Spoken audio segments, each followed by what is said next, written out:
गौतम बुद्ध द्वारा पालन किए जाने वाले 8 सरल जीवन नियम। बौद्ध धर्म, जैसा कि वे कहते हैं, एक धर्म से अधिक मन के विज्ञान की तरह है। जीवन का एक दृष्टिकोण जो अच्छे कार्यों के लिए पुरस्कार और गलत के लिए दंड पर जोर नहीं देता। ये जीवन को उसकी वास्तविकता में साकार करने के संदर्भ में आधुनिक है और झूठी उम्मीदें नहीं जगाता। एक भारतीय राजकुमार के शब्द, जिन्होंने ये पता लगाने के लिए अपनी आराम और विलासिता की दुनिया छोड़ दी। अशांत जीवन के बीच कोई व्यक्ति खुशी और मन की शांति कैसे पा सकता है, सदियों से दुनिया भर के लोगों को प्रेरित करता रहा है। बुद्ध के 8 सरल सुझाव, जिन्हें अष्टांगिक मार्ग के रूप में दर्शाया गया है, वे हैं जो चरित्र निर्माण, स्पष्ट हृदय और विवेक के साथ ईमानदार रहने के लिए आवश्यक हैं। कुछ ऐसा जिसकी हमें आज के जीवन में अत्यधिक आवश्यकता है। 1. सम्यक दृष्टि। हम चीज़ों को आवश्यकता से अधिक खुद को परेशान क्यों होने देते हैं? ऐसा इसलिए है क्योंकि हम दुनिया को वैसे देखते हैं जैसा हम चाहते हैं, न कि उस तरह से जैसा वह वास्तव में है। एक बार जब दुनिया के बारे में हमारा दृष्टिकोण ठीक हो जाता है, तो हमें एहसास होता है कि हानि और लाभ, खुशी और दिल का दर्द सौदे का सिर्फ एक हिस्सा है। ऐसा कोई तरीका नहीं है जिससे हम चक्र को बदल सकें, और सबसे अच्छा जो हम कर सकते हैं वह है शक्ति, अनुग्रह और गरिमा के साथ अनुभवों को सहन करना। सम्यक दृष्टिकोण बौद्ध धर्म के 8 मार्गों में से पहला है और यह बाकी का आधार बनता है। शायद बुद्ध चाहते थे कि हम जीवन और पदार्थ को इस तरह से देखें जो निर्णय से परे हो, और हमारे लिए मायने रखने वाली हर चीज़ की अलग अलग गतिशीलता को समझें, क्योंकि वही चीज़ें जो अत्यधिक खुशी का कारण बनती हैं, वे दुख का कारण भी बन सकती हैं, और हमें इसके लिए तैयार रहना चाहिए। 2. सही इरादा। हम सोचते हैं कि महत्वपूर्ण यह है कि हम क्या करते हैं, न कि यह कि हम कैसे सोचते हैं। इस प्रकार हम स्वयं को अपनी इच्छित किसी भी चीज़ की कल्पना करने का लाइसेंस देते हैं।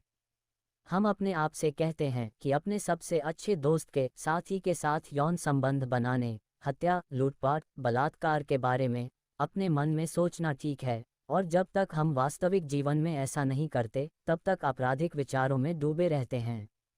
हमें इस बात का एहसास ही नहीं है कि कल्पना के इन हानिरहित दोषी सुखों के कारण ही हम परपीड़न, स्त्री द्वेष और अक्सर पुरुषवाद की ओर बढ़ते हैं, क्योंकि हम अपनी अंतरात्मा को साफ रखने में विफल रहते हैं। हमारे चरित्र की गुणवत्ता हमारी आंखों में चमकती होनी चाहिए, लेकिन धुंधले विचारों के कारण हम अक्सर सड़कों पर अपने परिचित लोगों से नजरें मिलाने से बचते हैं। ये देखना दिलचस्प है कि इतने साल पहले बुद्ध का दृष्टिकोण आधुनिक कैसे था। 3. सम्यक वाणी। हालांकि हम एक बार बोले गए शब्द वापस नहीं लिए जा सकते, और शब्द चाकू से भी अधिक गहरे काटते हैं, जैसे मुहावरों के आदी हो गए हैं, हम बस उन्हें पुरानी घिसी पिटी बातें मानते हैं। अब जबकि हमारे पास ढेर सारे संचार उपकरण और प्लेटफॉर्म हैं, शब्दों के चयन पर नियंत्रण रखना अक्सर हमारे दिमाग में आखिरी बात होती है। हम ऐसी बातें कहते हैं जिनका हमारा मतलब नहीं होता, हम विश्वास करते हैं, हम झूठ बोलते हैं, और हम अंधाधुंध निंदा करते हैं। इस प्रकार हम आक्रोश, वैमनस्य पैदा करते हैं और नफरत को कायम रखते हैं। हम दूसरों को चोट पहुंचाते हैं और हम खुद को चोट पहुंचाते हैं।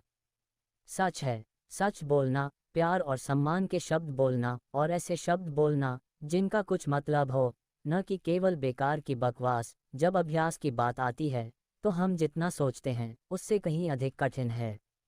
शायद इसीलिए बुद्ध मनुष्यों से सही वाणी का अभ्यास करने का आग्रह करते हैं, ताकि हमें एक बार बोले गए शब्दों को वापस लेने की कोशिश न करनी पड़े, क्योंकि यह संभव ही नहीं है। 4. सही कार्रवाई। बौद्ध धर्म हमें सही चीज़ के साथ बने रहने का आग्रह करता है, चाहे वह कितनी भी छोटी या बड़ी क्यों न हो। हालांकि हमारे दैनिक जीवन में सही काम करना अक्सर कठिन होता है। आपके कनिष्ठ ने जो प्रस्तुति दी है उसका श्रेय न लेना कठिन है। जब आपका साथी सो रहा हो तो दूसरे व्यक्ति के साथ सेक्स नहीं करना कठिन है, और ऐसी कई अन्य चीजें हैं जिन्हें हम करते हैं और हानिरहित मानते हैं। हालांकि जीवन के हर छोटे बड़े पहलू में सही काम करना बहुत अधिक काम लगता है, लेकिन लंबे समय में जब आत्मसम्मान, आत्ममूल्य और आध्यात्मिक संतुष्टि भौतिक लाभ और तत्काल संतुष्टि से अधिक महत्वपूर्ण हो जाती है, तो यह विशेष सलाह बुद्ध पहले से कहीं अधिक प्रासंगिक प्रतीत होते हैं। 5. सही आजीविका। बुद्ध एक व्यवहारिक व्यक्ति थे और उन्होंने कभी भी अपने अनुयायियों से नौकरी छोड़ने और भिक्षु बनने का आग्रह नहीं किया। जीविकोपार्जन के महत्व को समझते हुए अष्टांगिक पथ में सही आजीविका की अवधारणा शामिल है, जो कमाने के लिए प्रोत्साहित करती है, लेकिन सम्मानजनक तरीके से और कभी भी करुणा और प्रेम के विचार का उल्लंघन नहीं करती है। आज की जिंदगी में हम अक्सर खुद को ऐसे काम से जुड़ा हुआ पाते हैं जो जिंदगियों को तबाह कर देता है। हम कॉर्पोरेट शार्क के लिए काम करते हैं जो प्रकृति को नष्ट करते हैं, गरीबों को उनकी जमीन से उखाड़ फेंकते हैं। हम मीडिया के लिए काम करते हैं और लोगों की भावनाओं के प्रति उदासीन होना या जनता को गलत तरीके से हेरफेर करना अपने पेशे का हिस्सा मानते हैं। और यद्यपि हम पैसा कमाते हैं, लेकिन हम अपनी आत्माओं को आत्मसम्मान प्रदान करने में विफल रहते हैं। 6. सही प्रयास। हम सभी उत्तम गुणों से संपन्न हैं। हम सभी में प्रतिभा, प्रेम, अवलोकन, दर्शन और अन्य कौशल के गुण हैं, और हम में से अधिकांश को जीवन में ही इनका एहसास हो जाता है। हम सपने देखते हैं कि हमारे गुण अंततः हमें कुछ बनने देंगे, लेकिन अक्सर हम उन सपनों को छोड़ देते हैं और कुछ ऐसा कर बैठते हैं जिसके बारे में हमें विश्वास होता है कि हम ऐसा नहीं करने वाले थे। जीवन में इस तरह के असंतोष के साथ हमारे दिलों में प्यार, सम्मान, धैर्य और करुणा को बनाए रखना मुश्किल हो जाता है और हम अंततः कड़वे और क्रोधी हो जाते हैं।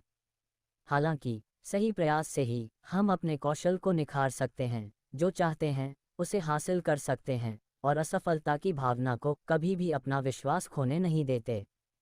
हम में से बहुत से लोग गलत नौकरियों में फंस गए हैं और अपने सपनों को ताबूत पर आखिरी कील ठोंक रहे हैं। अपनी आकांक्षाओं को साकार करने के लिए सही प्रयास करना एक समझदार सलाह की तरह लगता है।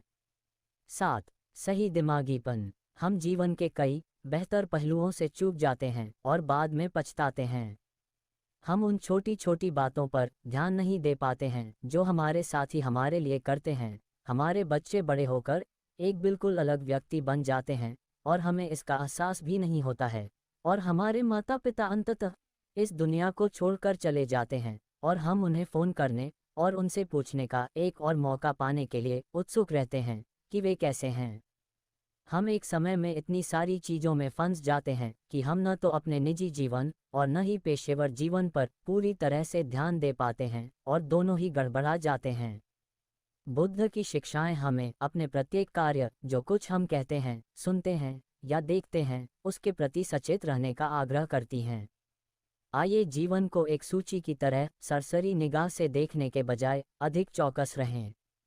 8. सम्यक एकाग्रता। मनुष्य के रूप में हम अपार ऊर्जा और कौशल से संपन्न हैं, और हम जो उपलब्धियां हासिल कर सकते हैं वे असीमित हैं। हालांकि जो चीज़ हमें रोकती है वह है मन का भटकाव। आज हर तरफ ध्यान भटकने के साथ, जहां तक ध्यान के विस्तार का सवाल है, मनुष्य सुनहरी मछलियों के साथ प्रतिस्पर्धा कर रहे हैं।